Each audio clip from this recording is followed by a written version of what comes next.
Ambassador Christian Berger, I would like to welcome you to this web panel organized by OSTİM Technical University.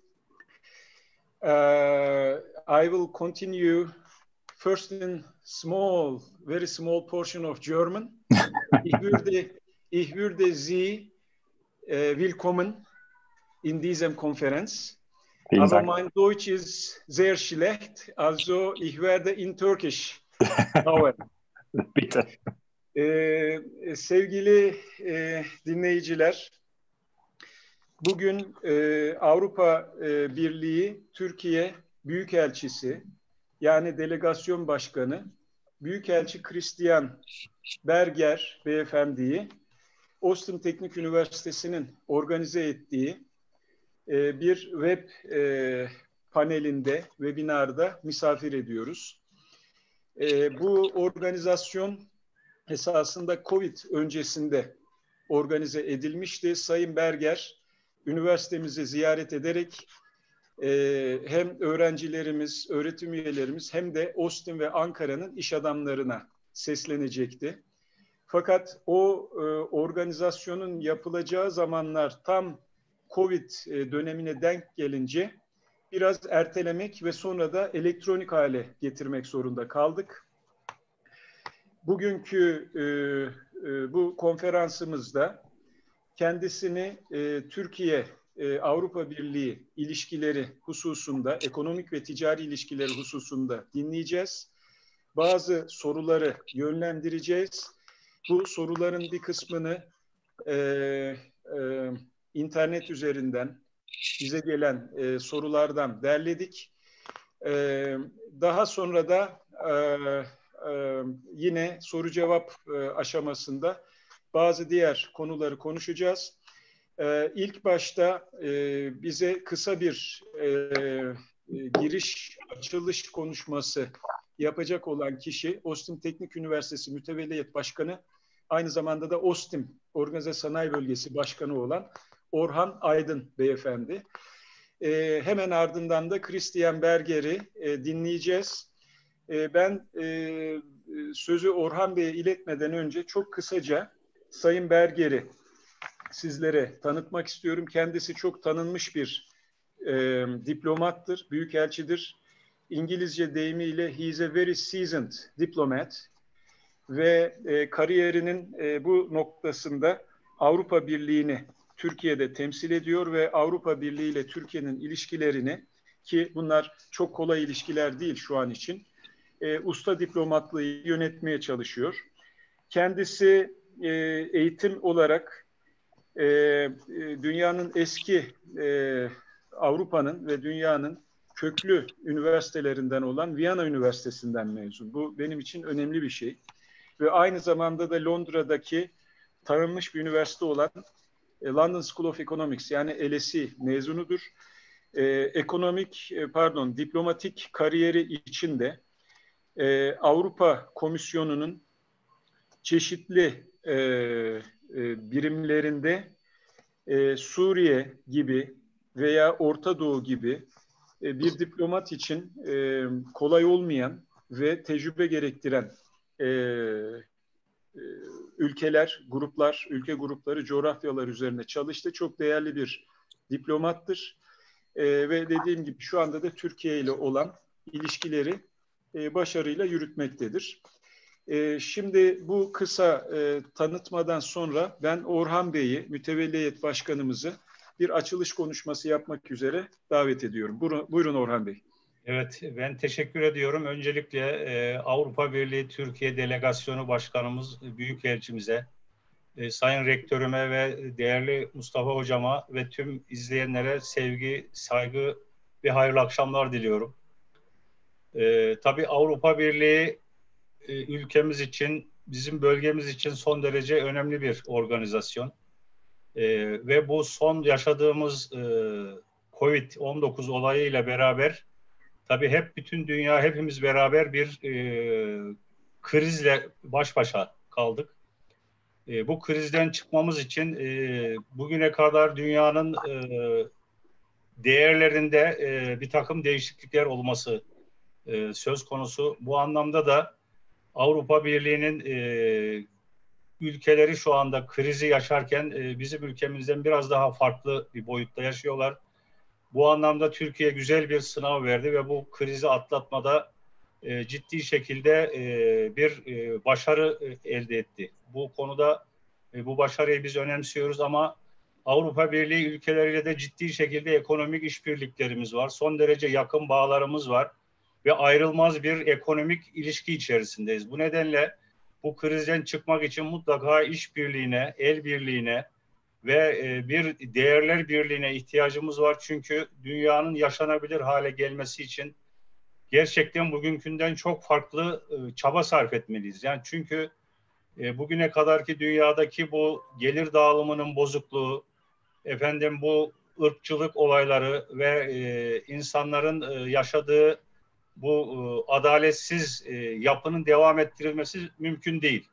Dolayısıyla ülkelerin ve medeniyetlerin birbiriyle daha yakından temas etmesi, birbirini daha yakından tanıtması ve bu dünyada birlikte yaşadığımızı fark ederek daha yaşanabilir bir dünyayı oluşturma konusunda mutlaka öncelikle Avrupa Birliği ve dünyanın diğer ülkeleri ve organizasyonlarıyla çok yakın işbirliği yapmalıyız. Buna inanıyoruz.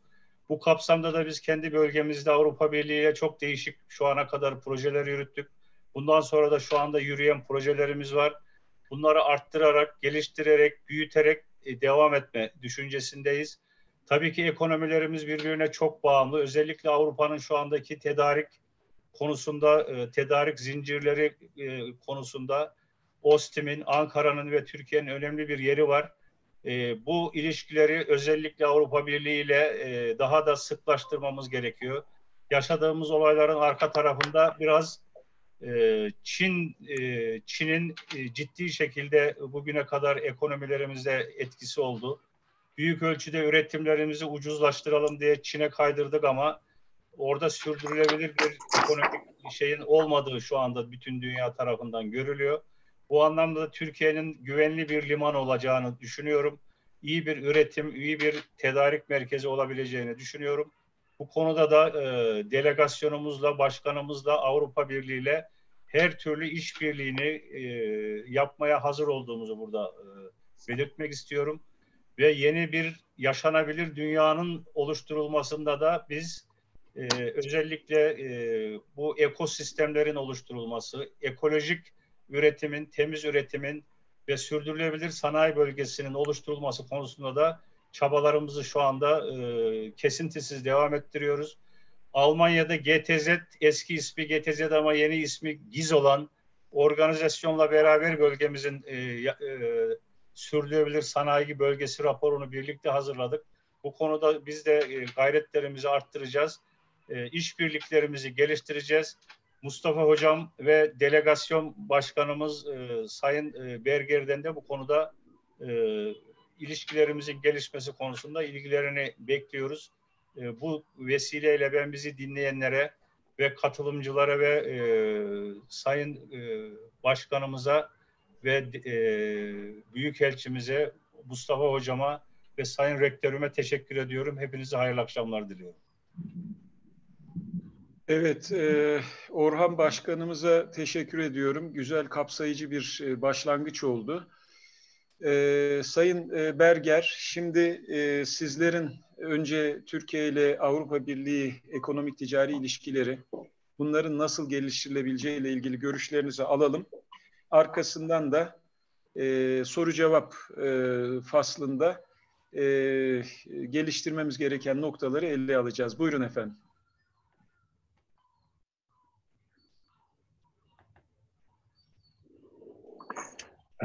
Guten Abend, good evening, iyi akşamlar. It's a great pleasure being with you this evening to discuss this relationship. And I thank you, Mr. Rector, for this very kind invitation. But not only for this invitation tonight, you have invited me to visit also the university. Unfortunately, because of reasons we could not really influence, it hasn't happened. But you came to our office in Ankara, and thank you for that. This was a very good initiative to introduce your university. But we have, as you know, we have good cooperation with university in many aspects. I would also like to thank President Aydin for introducing this debate, and he made very important points in his introductory remarks. And I'm very grateful and happy that many people are following this, students, but not only students, also representatives of the members of the companies that are working with OSTİM, particularly in the industrial zone. So, I mean, your university prides itself to be a university of industry. I think this is a very important message, a very important topic also for tonight's discussion. The relationship, the economic relationship, the trade relationship between the European Union and Turkey. But as I said, we follow very closely what you're doing, because you are doing something that we have a great interest in. You're combining study, research with preparing for the business world. We're bringing these two elements together.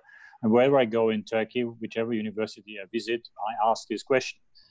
Your students, your researchers, your academics, do they also have a link to the business community, maybe to incubators, to business centers that are often run by universities? And I can see in many places in Turkey, this is a very interesting and a very successful model to bring academia together with practitioners. Because academia can better understand what practitioners, what companies need in terms of education, in terms of training. And practitioners get academic stimulus, get interesting ideas how to develop the business further. So this combination, I think, is very fruitful.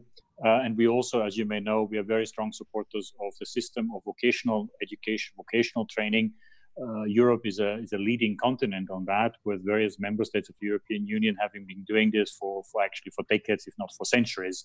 This dual education, a good foundation in general education, but also a very strong foundation in vocational training. So I congratulate your university for having chosen this path. And in my view, looking that you have more than 5,000 enterprises working in this area, I must say, very, very successful.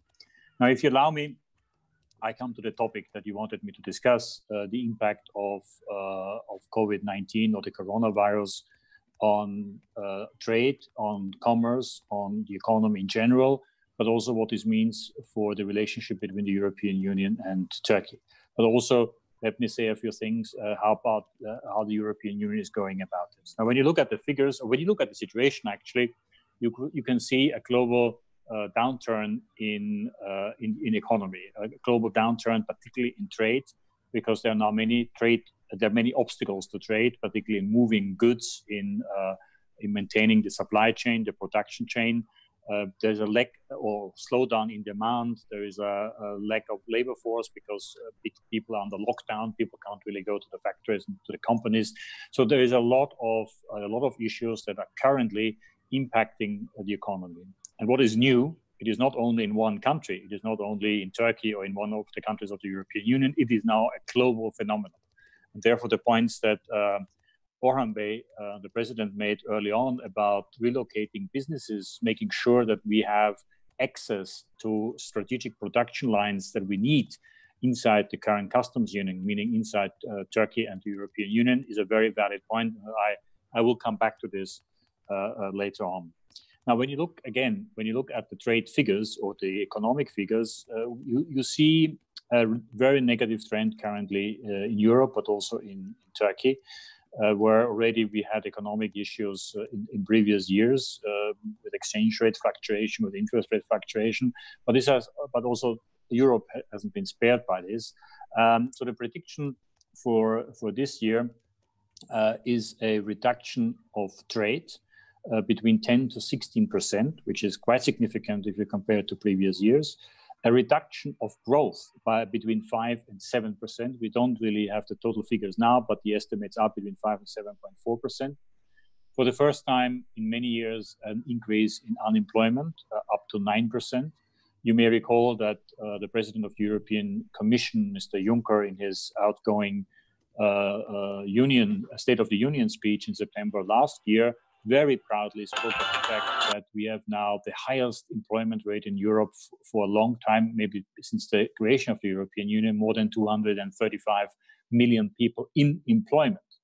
Now, of course, with 9% unemployment because of this crisis, this is no longer the case. So again, an issue that we need to work on, and I come to this also in a moment, how to do this. We also see a deficit across the European Union vis-a-vis GDP of about 8.3%.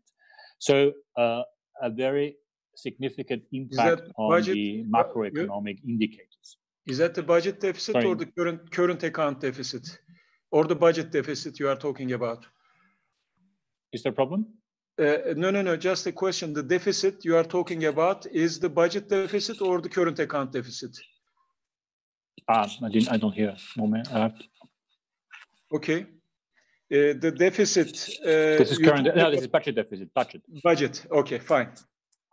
Sorry, I didn't hear because I've switched off the original. So let me simply turn on also the original. So in case you speak, I can hear you. So can you hear me? Very good. Yes, perfect. Very good. Thank you. So let me continue with these figures. But we have also seen in quite some sectors, we have seen a downturn, particularly construction sector, tourism sector. So these are all very important locomotives, engines of the economy, both in Turkey and in the European Union. So what we are seeing at the moment is quite some uncertainty in trade. You can also see trade tension between trading blocs, and this has nothing to do with the coronavirus. We had this already before, where both the European Union and Turkey are somehow in between, squeezed between the trade tensions we have seen between the United States, for example, and China. So this is in addition to all the problems that we are facing now. Then we have had a halt of or a reduction in foreign investment. We have also a reduction in external demand. So this is impacting the production in general.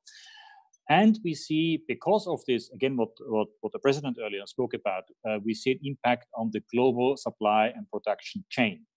Now here, again, Turkey and the European Union are in a relative good position because a lot of industry and supply, sort of production to European industry is actually based in Turkey, and because of the existing customs union, this is a great advantage for both of us. Now, if you move on and you look at the global downturn, as I said, it's mainly the supply chain. We see an impact on employment. We are seeing an impact on industrial output. We see an impact on commodity prices, on trade, and on capital flow. So all this together is compounding the current situation. Now, when you look at the corona crisis and the development, where are we now? Both, I think, in Turkey and in the European Union, we have almost a similar development, meaning that we are moving now out of the immediate response to the crisis. As you recall, in February and March, there was a lot of concern about the health system, the impact on the health system, that the hospitals wouldn't have enough beds, wouldn't have enough intensive care unit beds to cater for the infected patients.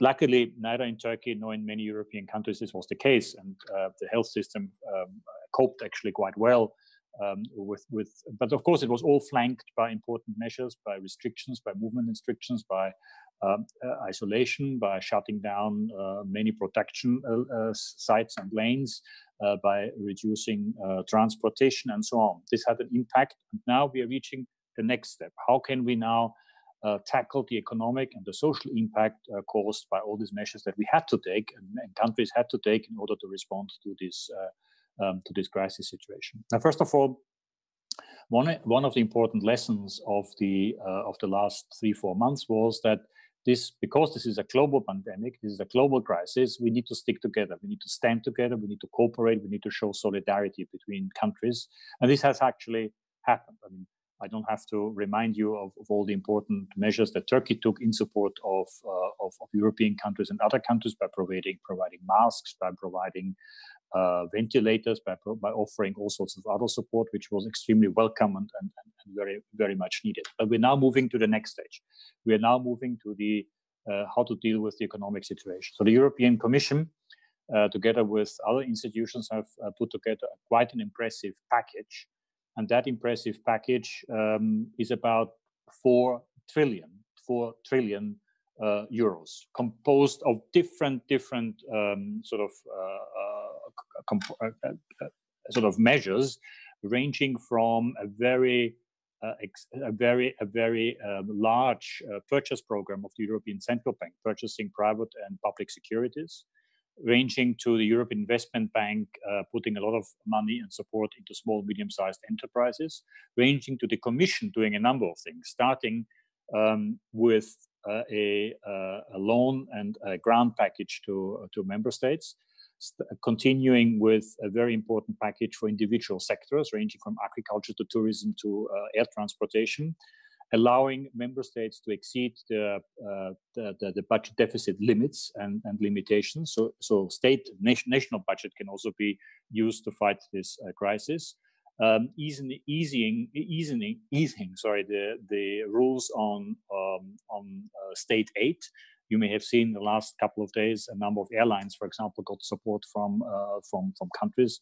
The latest was Germany with Lufthansa or with Austrian Airlines, because those companies really were given being healthy, very healthy companies at the beginning of the crisis, but being dealt a very strong blow by the shutdown or by the reduction of transport. But also to making sure that airlines do not lose their landing rights. So there was legislation in Europe that is 80% clause that airlines need to use 80% of the slots in order not to lose the landing rights. That was also waived. So again, help to these companies, and many other measures that have been taken. In addition to the very practical things that I also would like to mention that happened at the beginning. Also in cooperation with Turkey, for example, the return or the repatriation of citizens from Turkey to the European Union, but also now the other way around with the European civil crisis management program mechanism.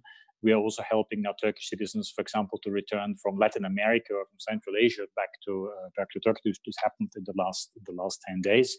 So, as you know, Turkey is part of the European civil crisis management mechanism. So that is also quite important, and it shows again the importance of this cooperation and solidarity between nations. So now, where does this lead us? This leads us to a proposal, as I mentioned, by the European Commission, by the Commission President, for what is called New Generation Europe. And this New Generation Europe is now looking into a number of very specific issues. One, creating resilience and better preparedness simply in case we are hit by another wave, we are hit by an after wave, or we are hit by another pandemic of a similar nature, speed and scope. So resilience of our health systems, resilience of our crisis response systems, and it doesn't have to be simply in health. This could be also in climate. This could be floods. This could be droughts. This could be food scarcity. This could be many things. But I think this crisis has shown us we need to be better prepared. And this is the next step: preparedness. And with preparedness, for example, goes procurement of equipment, procurement of masks, procurement of ventilators, and stockpiling. So we didn't have this at the beginning of this crisis, but now the European Commission has launched a procurement program, also a stockpiling program, simply to be prepared for the future. And in terms of preparedness, I would also include the conference that we had 4 weeks ago with the participation also of Turkey, where a lot of international actors, countries, organizations, and NGOs came together to put money together to find a vaccine to fight this virus. About 9 billion euros were collected, and now I think it's very important that very quickly a vaccine is developed. Because vaccine on the one hand and cure on the other hand, I think are two very important elements in overcoming the impact of the crisis. In addition, of course, to the various measures that we're used to by now, hygienic measures, distancing, and masks, and so on, and being aware of the situation. We also have a very close cooperation with the Ministry of Trade and the Ministry of Transport, because again, at the beginning of the crisis, we had to make sure that the flow of goods across borders would continue and would not be stopped. So we came up with this idea, this concept of green lanes, At the beginning, we had problems across the Bulgarian-Turkish land border or Greek-Turkish land border, but I think with the help of the ministries and other agencies, we have overcome this, and now the flow of goods is actually working. We had issues at the beginning with visas or with quarantine periods for truck drivers, but again, with close cooperation and a very cooperative approach and a very resourceful approach, I think we have overcome this. So, as I said, in addition to these big principles of resilience, of preparedness, we're now moving into two very concrete proposals of the European Commission, which will help to reinstate growth and economic growth in particular, but also address some of the social issues. And that is what the Commission President called the Green Deal on the one hand, and the transformation of our economies to a more digital economy. So the Green Deal is something that was a flagship project of the incoming Commission already in December last year. But of course, now with the coronavirus, it's even more important to develop new technologies, to do research in ecological measures, to make sure that the ecological goals of the European Union, the pollution goals, the environmental goals that we have set ourselves for either 2030, but also for 2050 to be a climate neutral economy, that is now being implemented. This is a challenge on the one hand, but I would also say it's an opportunity. It's an opportunity for innovative technology, for the business community to want to work on this, to want to provide the necessary technology, equipment, but also the necessary processes that need to be developed. So I think for a university like yours, with this very strong link to industry and innovative industry, this is a big opportunity, a big chance to come up with great ideas. And again, I come back to what I said at the beginning, this important link between academia and business community and industry. I think here you are surely in the center, but I'm sure that you're also in the center of the second part, this digitalization of the economy. Of course, the last 3 months have shown us how important this is. I mean, the conversation that we have now is basically a digital conversation, and it's not a physical meeting in a conference room or in one of your wonderful halls at the university. It's a digital one. I think many companies will now move to this, and I think it's again a chance for different businesses to come up, businesses that organize meetings like this, businesses that bring people together, businesses that then actually translate the discussion and the debate into something very practical and tangible. So I think we will see more and more of that. I know many universities did this already before. Lectures were held by broadcast or on YouTube or in different means. But I'm sure we will see now and more of it, particularly when you open up your academic year in September, October. I'm sure you will be prepared for this because you had, I'm sure, like everybody else, a very steep learning curve in the last 3 months on these issues. So let me close by underlining this dual concept. On the one hand, a challenge. How do we get out of this current crisis? How do we overcome the impact on our economies, but not only on the economy, also on our social structures, and at the same time turn this in an opportunity for universities like yours, for the business community that are working with you. And when you look at it, the opportunities are clearly there. And let me, my last sentence or my last thought is to what President Aydin spoke earlier about. Is this relocation of businesses and industry from areas from which we can be cut off because of the crisis, not because of political or whatever other reasons, but simply because transport is not going, or simply because they can no longer produce, or simply because they don't have the workers anymore coming to the factories. So there are both the European Union, but also Turkey, need to give very considerate thought about how to do this. Of course, we are not telling companies what to do. I mean, companies have to do their own risk analysis and economic analysis. But I think Turkey, with its already very, very sophisticated production lines and knowledge, with its young labor force, with its very skilled labor force, with very, I would say, very resourceful entrepreneurs, is certainly a right place for companies to relocate to from areas where we might be cut off in the future. So with these thoughts, I would like to close. And again, thank you very much for this opportunity, and I'm very happy to answer questions or to comment or to listen in particular to your comments, or if your students or the business community has some ideas and some comments, I would be very interested to hear them. Thank you very much. Thank you, Mr. Ambassador. Şimdi Sayın Berger önemli bilgiler verdi. Şöyle ki, bir kısmını da biliyoruz. Avrupa Birliği'nin, tabii dünyanın değişik ülkelerinde de yaşanan bir olay. Covid dolayısıyla büyük bir ekonomik baskıyla karşı karşıya kaldığından bahsetti. İşsizliğin yükselmesi, ticaretin düşmesi, ekonomik büyümenin düşmesi ve eksiye dönmesi, bütçe açıklarının artması. Çünkü tabii devletler üzerine büyük bir yük geliyor böyle bir salgında. Dolayısıyla gelirler düşerken harcamalar artınca bütçeler de büyük bir baskı altına giriyor. Sonra bilgiler verdi ve Avrupa Birliği'nin toplamda 4 trilyon dolarlık, müthiş büyük bir rakam tabii, 4 trilyon dolarlık bir paketler bütünü açıkladı. Bunun içinde tabii Avrupa Merkez Bankası... Euros. Yes, 4 trilyon euro, not dollars. Yes. Which is 10% more. So, 4 trilyon tabii euronun içinde Avrupa Merkez Bankası'nın da bono geri alımları vesaire var, ama tabii bu da büyük bir mali açısından büyük bir genişleyici politika. Çünkü ekonomi daralınca, baskı altına girince tabii hem devletler hem bir supranasyonel dediğimiz bir yapı olan Avrupa Birliği de bunun altına girdi. Bundan bahsetti.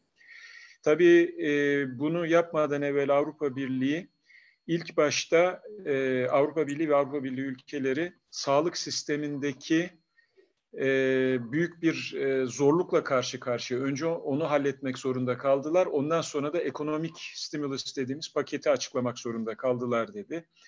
Bunun ardından da artık yeni kuşak, yani New Generation Europe, yeni kuşak Avrupa mottosu altındaki çevresel, sanayisel, yenilikçi önlemleri şimdi yeniden canlandırıcı bir vizyonla harekete geçtiğini söyledi. Bu arada OSTİM Teknik Üniversitesi'ne teşekkür ediyoruz. Güzel referanslar verdi. Şöyle ki, gerçekten OSTİM Teknik Üniversitesi bir sanayi ve teknoloji üniversitesi. Sıradan bir standart bir üniversite değil. O yüzden Avrupa Birliği'nin Türkiye gibi ülkelerle olan ilişkilerinde bu tip yenilikçi teknolojik üniversitelerin önem kazandığını ve Avrupa Birliği açısından da bir partner olduğundan bahsetti. Tekrar kendisine teşekkürler. Ben bu şekilde kısa bir özet yapmak istedim. Atladığım yerler varsa Sayın Büyükelçi bana onları tekrar hatırlatabilir.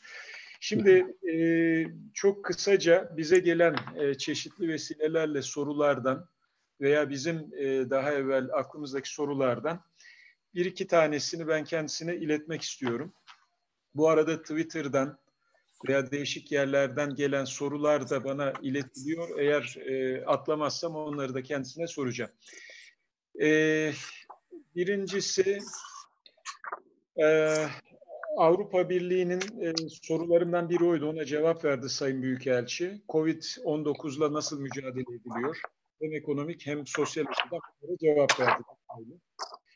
Peki, COVID-19 süreci Avrupa Birliği ile Türkiye arasında ekonomik veya sosyal ilişkileri geliştirecek, yakınlaştıracak bir etki oldu mu? Böyle bir soru geldi. Çünkü insanlık olarak ortak bir şimdi zorlukla karşı karşıyayız. Türkiye bu süreçte İngiltere'den Amerika'ya kadar çeşitli yardımlar gönderdi. Çünkü Türkiye'deki tabii her şeye rağmen biz de sanayinin içinde bir üniversite olarak sanayi şirketlerinin çok büyük zorluklar çektiğini gördük, ama aynı zamanda da çok çeviklik gösterdiler. Ve çok çeşitli teknolojik ürünleri şirketler birdenbire üretmeye başladılar. Ve bu güzel bir şey. Yani yenilikçilik açısından Covid'in bize getirdiği, bir musibetin getirdiği bir şey oldu bu, bereket oldu.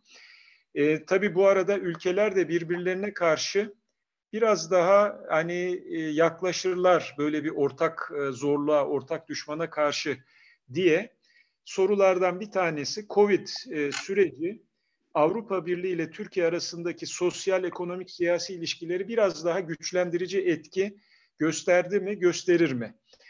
Benim buna ekleyeceğim bir de şu soru var.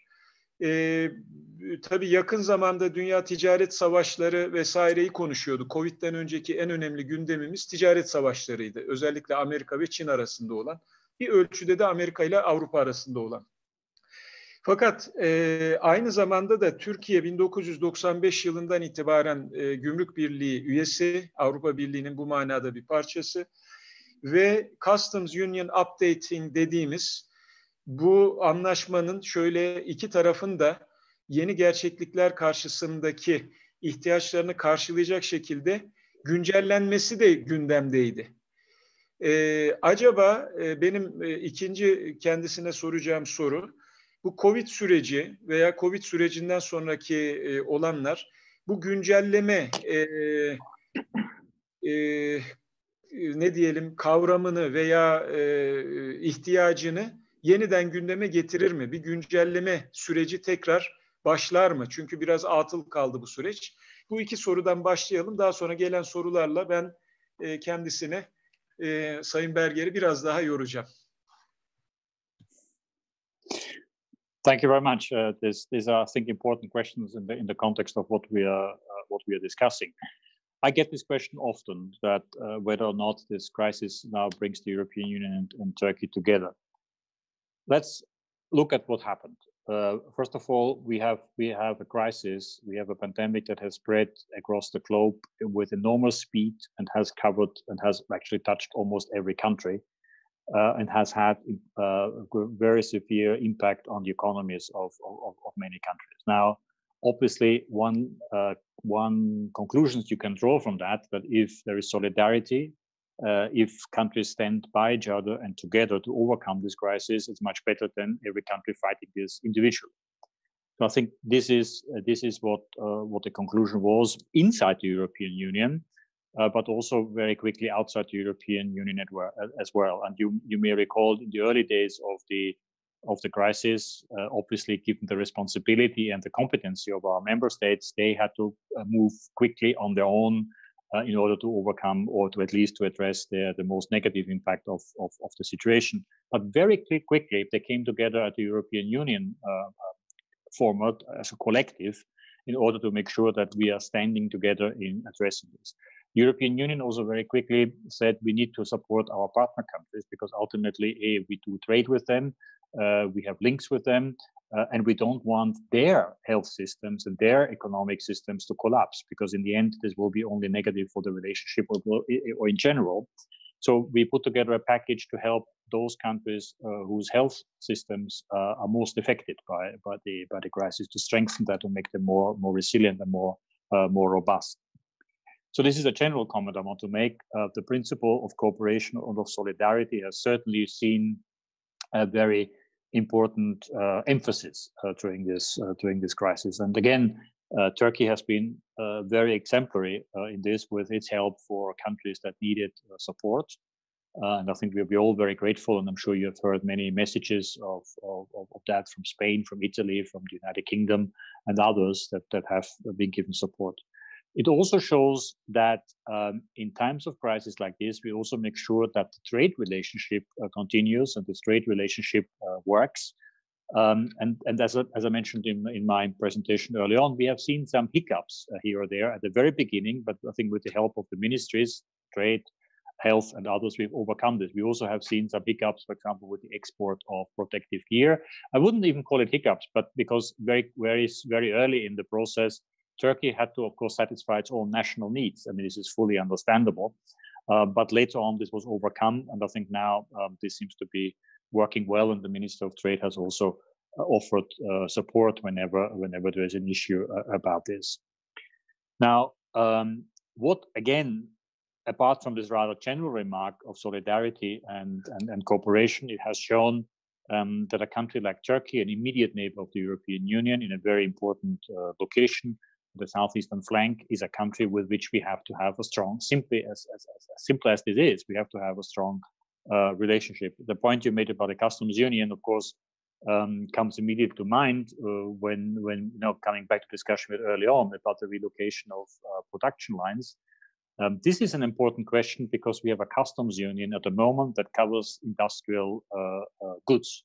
So of course, if these industrial goods are produced in Turkey, it is very beneficial also for European companies and vice versa. Now, extending this to other issues like agriculture services, state procurement, and so on. This was the plan with the expansion or with the modernization of the customs union. You're right; not much has happened, but I can tell you what we have seen, at least in the last few weeks and months, is that we need to address urgently also the irritants or the failures or the hiccups of the current customs union. And it's not a surprise. I mean, this current customs union has been in place for 24 years. So we need to look into the functioning of this customs union because many things have changed since then. And I would actually think that there are a number of issues that we can address and should address. And then depending on the political development, as you know, the main obstacles for going into negotiations of the new customs union is that we do not have yet a mandate given to us by the member states because of political issues. But I'm sure with goodwill on both sides, this can be overcome. We all know it's a win-win situation. There are many studies that are proving this, and we all know that there are important aspects, as I said, agriculture and services and others that need to be covered by modernization of this customs union. Now, what is important here, coming back to your first question, is that Turkey has a very resourceful entrepreneurship. There are a lot of people who know exactly what to do, who know exactly how to react, and therefore I think they themselves, those companies, and you spoke about the agility of the Turkish companies and the Turkish producers. This is, in my view, at least, if I were a company from abroad, for me, a big attraction, because I know I have a partner that can cope and has learned to cope with difficult situations. And as you know, economic situations or an economic impact, it's not the first time that Turkey is going through this, but your industry has always been very well equipped in order to get out of crisis situations like this. So I think this is in itself, in my view, a strong encouragement for companies from abroad to partner with Turkish companies. Thank you very much. I received one question from Brussels, where you are. Yes. So the question is, I'm reading it. The president of the Liberal group in the European Parliament today sent a Twitter message saying that the European Union should have its own military power. And then the question goes, we know all that European Union has not been very active in the Syrian crisis or other crises internationally. So given this situation, what is your take on it? Will Europe ever have a military power? Will it need that power? So that's the question I'm conveying to you. I have not seen this tweet of the Liberal group today, but I can maybe answer to the general question about military power. As you know, this was a plan very early when the European community came together, was created. There was the idea also to have a sort of its own military force, but this didn't. This was sort of aborted in the late 1950s because of objections from several countries, and then also later on by other countries. It was not really something that countries wanted to do, given the fact that many countries of the European, not all of them, but many countries of the European Union are members of NATO, which is a military structure, as you know. Like Turkey is also a member, obviously, of NATO. This debate has resurfaced, I think, starting a few years ago, under the concept moving from what the European Union was known as a soft power with its development aid, with its support for civil society. I mean, all very important issues. Being a peace project, you may recall in 2012, the European Union even got the Peace Nobel Prize for that, not because it's making peace, but because it is a peace project. But I think the discussion has moved on. The discussion has moved on from being a soft power to being a smart power. I think when you want to be a smart power, you at least need to have the capabilities of defending what you have achieved. You don't need capabilities of being offensive or being expansionist, but you need the capabilities of defending the achievements that you have built and created. So therefore, in the last few years, under the leadership of the High Representative for Foreign and Security Policy, Mrs. Mogherini, there was the beginning of a closer cooperation on military issues. And this ranges from harmonizing military production, arms production, military systems across the European Union, training, and many other things. So this is I can't tell you this is the first step to a European army, and I don't think this is the intention. And many politicians will tell you this is not the intention. But a better harmonization, a better integration of defense and military aspects is certainly important. As you may also know, that we have a council that deals with defense issues, which is chaired by the High Representative for Foreign and Security Policy, Mr. Borrell. And this is an interesting system that we have, because you have the one that is responsible for foreign policy is equally also responsible for chairing the Defense Council to bring these two aspects together. And you also have seen already in the past we had quasi military operations, peacekeeping operations. We also had involvement in conflict areas like in Africa. We even had a maritime operation, the Operation Sophia, that was responsible for the central Mediterranean to help manage the flow of migrants. And now we have a new mission, Operation Irini. We also have a mission off the coast of Somalia that deals with piracy. So there are many different aspects of this. So basically, to show that the European Union is not only economic power, but is also has also some security component. And this is also a response, I think, to many partners worldwide that say that the European Union, as an important bloc, an important power, needs to also shoulder the burden when it comes to security and defense. And obviously, this comes at a time when traditional partners in defense are sort of pulling back, like the United States, and there are these issues. So therefore, I think we will see more of that. I can't tell you where it will go and where it will end up. I don't think, as I said, as we have seen in many statements by politicians, it might not end up with a true European army, but it will end up with a stronger integration in that field too. On Syria and on the Syria crisis, let me, I think, make an important point here. That we believe, and we believed this from the beginning, from 2011, together with Turkey, we believed that we need to find a political solution, not a military solution in Syria. I mean, we might need some, or we have seen some military involvement in fighting Daesh in Syria and some other military engagement. But if you want to address the underlying problems, the root causes of the crisis in Syria, it's not a military solution, it's a political solution. And I think here we work hand in hand with Turkey in supporting the United Nations, the special envoy of the Secretary General, Mr. Pedersen, to bring the various groups together in the constitutional group now to work out the constitutional and the political roadmap for the country. Because only if you solve that, you can solve all the underlying problems that we face, including migration, including the big number of people that had to leave the country. Because if you don't do this, you only are dealing with the symptoms, but not really with the root causes of this conflict. Okay, thank you. This is very fair. There was one comment about the same issue. I will just mention that and then ask my last question because I don't want to tire you too much.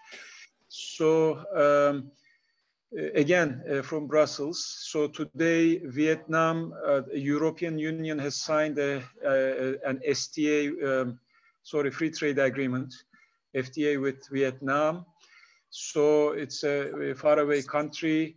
And of course, without, under the current configuration, there is an imbalance in, as you know better than me, when Europe signs an FTA with another party, then there's a disadvantage to Turkey. So the comment, it's just a comment that, you know, this agreement has to be, is very far away from realities now. It's a 25-year-old agreement. It has to be updated. So I just underlined that. My last question, what, as a diplomat, as a very seasoned diplomat, and this is not about Turkey-European relations, but it's more about your own expertise. So given the situation just before the COVID crisis, the trade war debate, which actually the American administration basically triggered, and now COVID intervened, but that thing didn't die. And this year there is an election in the US, and this situation is very much administration dependent situation, basically. So if another administration comes, they may look at it from a very different angle. How do you see the trade wars, the future of trade wars in the short run, in the medium run, given all these very complex situations? Thank you. I think we are here until tomorrow if we really want to discuss this issue. But let me make one quick remark also on the FTA with Vietnam. I know the arguments, and I think we all understand the arguments that if we, as European Union, sign an agreement with a third country with which Turkey does not have an agreement, Turkey also, of course, can see a disadvantage here. And I think this is exactly one of the issues that we need to discuss when we negotiate the modernization of the customs union. And we have said this in many statements, that this is something that we need to address, and we need to find a solution. By the way, it works the other way around too.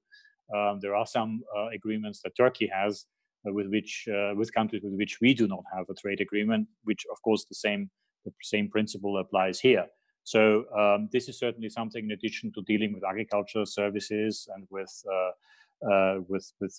public procurement, is one of the big issues that need to be discussed when we finally get to the stage of negotiating the update of the customs union. Now, on the trade wars issue, you're right. I mean, this is of course often the political wish and the political consideration of administrations. I don't know with how many administrations I've been working in the last 30 years, and you see always differences between the administrations. But by and large, I think we always had a good relationship with our friends and partners in the United States. Now, but let me make one very key principle here, a very key point here on principle, and that is that we in the European Union, and I think Turkey is in the very same position, that we believe in multilateralism. We believe in upholding the structures that have kept us safe in the last 75 years, ever since the end of the Second World War, that also has helped us to create this level of prosperity that we see today. And this has to do with the UN as a political structure, and it has to do with the WTO or GATT as it was in the early days on the economic side. So we very much, together with Turkey, we want to make sure that any trade disputes should not deteriorate into a trade war, but should be handled at that level of the organizations and the structures that we have actually built exactly for dealing with these issues. So if there is a dispute about, I don't know, tariffs and anti-dumping and I don't know what, whatever you hear lately, they should not deteriorate into slamming each other with punitive customs and duties, but there should be a way of resolving this in a legal fashion through arbitration or through adjudication by the competent boards of WTO. So I think that's our position here. And at this point, we have been making to anyone that may pick up the arms in a trade war, because we think in the end it's self-defeating, because you only hurt yourself in the long run. And only by upholding this system of multilateral diplomacy, multilateral trade diplomacy, we can make sure that we're not ultimately we're not hurting ourselves, because there's always the fear, there's always the risk of a acceleration of even faster retaliatory measures that are being taken by both sides. I don't think this is what we want to do, and it hurts our companies in the end. Okay, thank you. Fair enough. Mr. Ambassador, thank you very much. This was, I think, a very efficient, very eloquent meeting.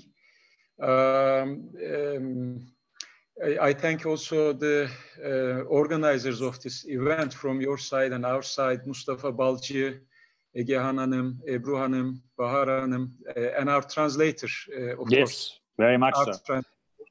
Which I think is doing an excellent job as far as I understand.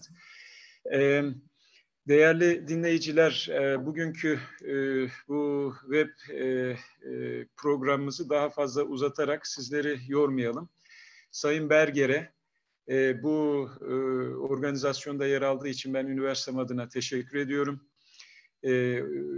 Bu organizasyonda emeği geçen Mustafa Balcı hocamız, Profesör Doktor, açılış konuşmamızı yapan Orhan Bey, OSTİM Başkanı, yine hepsinin isimlerini sayamayabilirim. Egehan hocamız, Hanım, Ebru Hanım, hepsine çok teşekkürler.